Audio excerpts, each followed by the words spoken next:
SDT is one of Asia Pacific's leading driver training companies. We have conducted track days, race coaching, and driving events on circuits across Australia and Asia.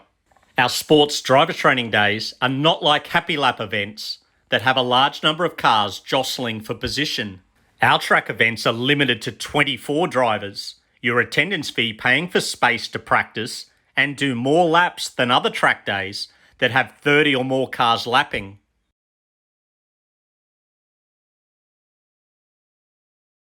These are our upcoming dates for Morgan Park Raceway near Warwick in southeast Queensland.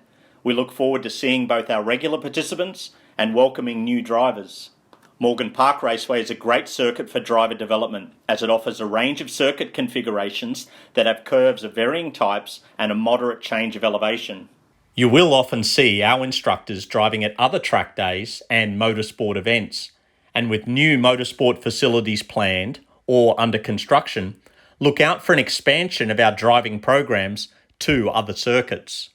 Our clientele varies from circuit racers looking for a chance to test and tune before an event, through to first-timers using their own car or someone hiring a car from us to gain circuit driving experience. With car hire available, we also have drivers bring their sports car and bring a friend or partner who shares in the experience using our training cars.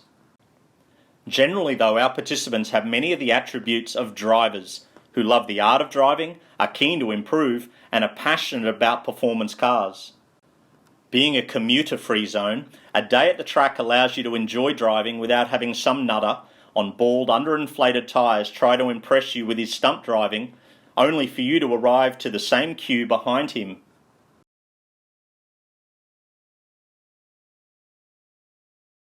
SDT supports the motorsport aspirations of Mark Collingwood, and you will often see his MX-5 at our events and at circuits and hill climbs across Australia. He is living the motorsport dream. When he's not in Asia winning endurance titles, Chris O'Shannessy will be seen at our events, and currently with global travel restrictions, he is scratching his itch via our skid pan sessions. And introducing Declan Cool, an upcoming motorsport star who SDT is supporting and training. Through his Racing for Road Safety campaign, he is passionate about novice drivers getting more driver education.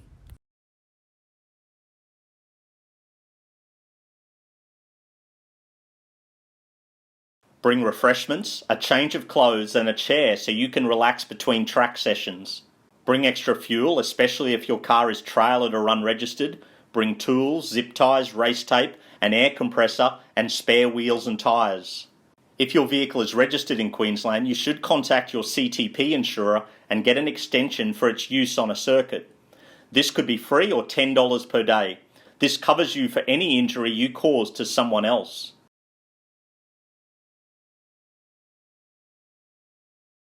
If you own motorsport apparel, it won't help you at home in the wardrobe. Wear it for safety and for getting used to wearing your gear on the circuit. Otherwise, you need neck to ankle and wrist to neck clothing, ideally made of natural fibres in case of a fire. Cheap helmets are for cheap heads, so buy a quality helmet or we can rent you one for the day. Here is some advice to protect your helmet. When you remove your helmet, it is tempting to place it on the roof of your car or even a wheelie bin.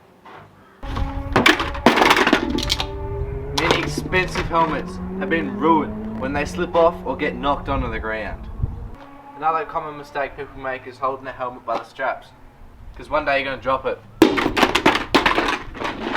If your car has no roof, you must wear a full-faced enclosed helmet with a closed visor. A reminder what your pedals are for, and that your track day will give you practice using the pedals smoothly and adeptly compared with your daily commute in traffic. To use the pedals with competency, you need good driving shoes that are secure, lightweight and thin-soled to give you maximum pedal feel and grip. Race boots are even lighter weight and fire-resistant, but don't wear them out by walking around all day in them. Those thin soles don't give you much support and you end up with sore feet. Hiking and steel-toe safety boots are heavy and lack pedal feel. Your pedal application will be clumsy with too much on and off application, and you'll be very likely to hit two pedals at once. Like Mark knows, investing money in your safety gear is as important as any performance upgrades to your vehicle. The faster you are driving, the harder any impact will be.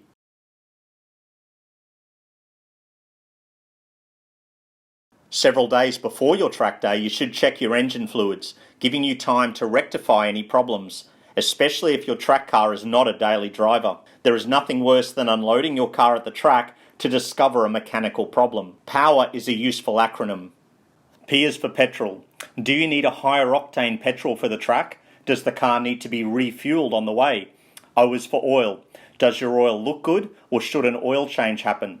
W is for water. Is your coolant fresh and topped up?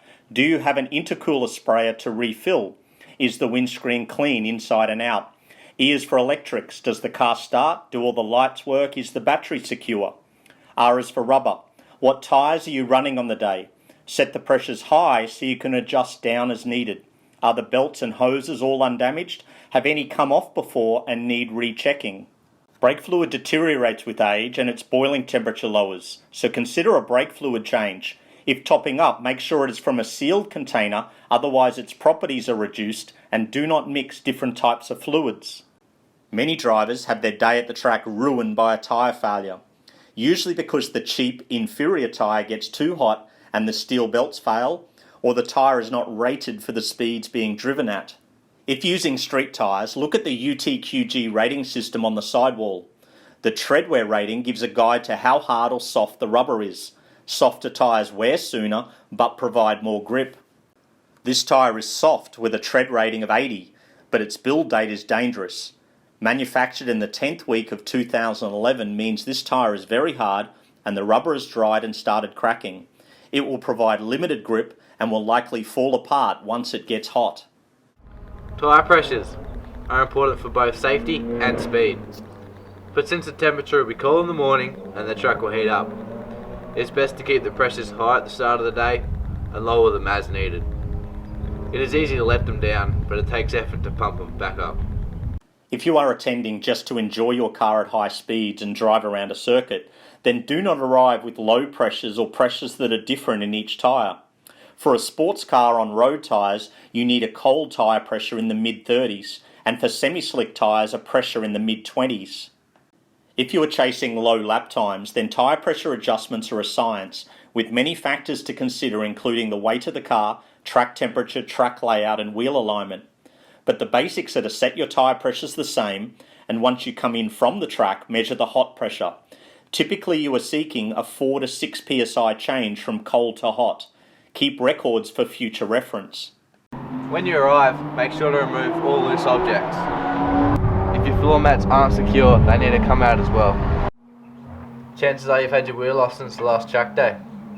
Make sure you check your wheel nuts before you go on the track.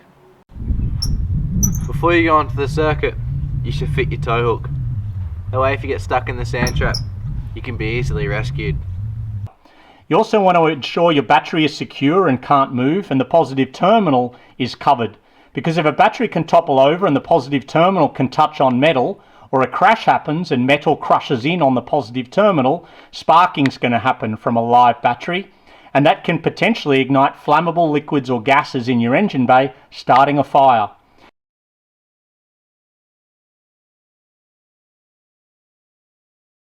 When first getting into a car, put your arms forward, allowing your wrist to pivot on top of the steering wheel. Next, move your seat in or out to maintain your wrists in the right position. Note that if I go too far forward, my wrists no longer sit in position.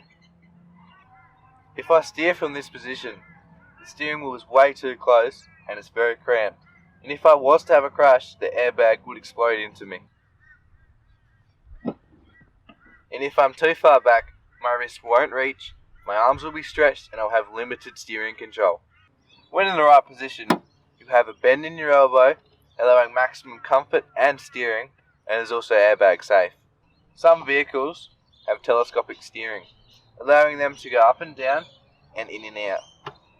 When you're tall like me, it's come in very handy, as you can move your seat back and bring the steering to you, allowing your wrist to still sit on top of the steering wheel. I'm now going to start the car to demonstrate how being in the correct seating position helps with the steering, as I can turn a long way left and a long way right, whereas if I'm in the wrong seating position and have straight arms, I have minimal steering. Next we need to check that we can fully depress the pedals. and if we were in a manual, that we could put the clutch all the way to the floor while maintaining a bent knee. Depending on your height and vehicle, you may have an adjustment for your seat height. I don't need it, but if you do, raise it a minimal amount so as you can see over the dash, but not too high, so as your eyes are projected into the distance. Your vehicle is also fitted with a recline lever. A common mistake some people make is to have it back like a lounge chair, whereas they're going to be holding themselves up all day. When I race, I like to have it in a vertical position, allowing me to feel the car through both my bum and my back. The side bolsters also help with stability when cornering. Bad seating position can cause fatigue, back pain and spinal misalignment. Some vehicles don't have very good lumbar support, and there are products out there that can help. It may be called a headrest, but it's not for resting your head on. It's for saving your neck from whiplash if you get into a crash. To check that your headrest is in the right position, your ears should be in the middle of the headrest. In an automatic, you have a footrest for your left foot to sit on and can be pushed against for stability around corners, and your right foot heel should sit directly under the brake pedal and be used for pivoting to the accelerator and pivoting back to the brake. By having your heel under the brake pedal, this allows you to pivot. Pivoting allows you to have a much quicker reaction time, whereas if you had your heel under the accelerator, you cannot pivot left, and you have to lift off and come to the brake pedal, causing you to have a much slower reaction time. The last and most important step, your seat belt. The bottom belt should be from hip to hip along where your belt goes, and the top one should be on your shoulder blade, as these are the two strongest parts of your body. Some cars have headrests you can turn around, allowing you to still wear your helmet. The correct seating position gives you communication through the seat and control with lateral stability. You will not see a pro racing driver with a reclined seat.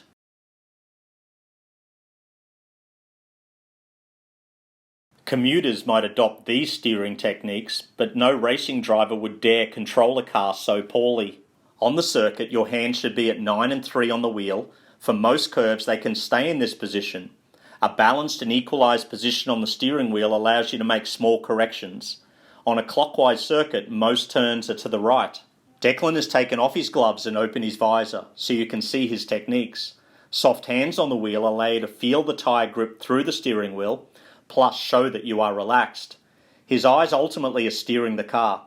Apart from quick checks of his instruments and mirrors, his eyes are up and through the bends and are telling his hands how to turn the wheel. When you're in the zone, you forget you are in a vehicle.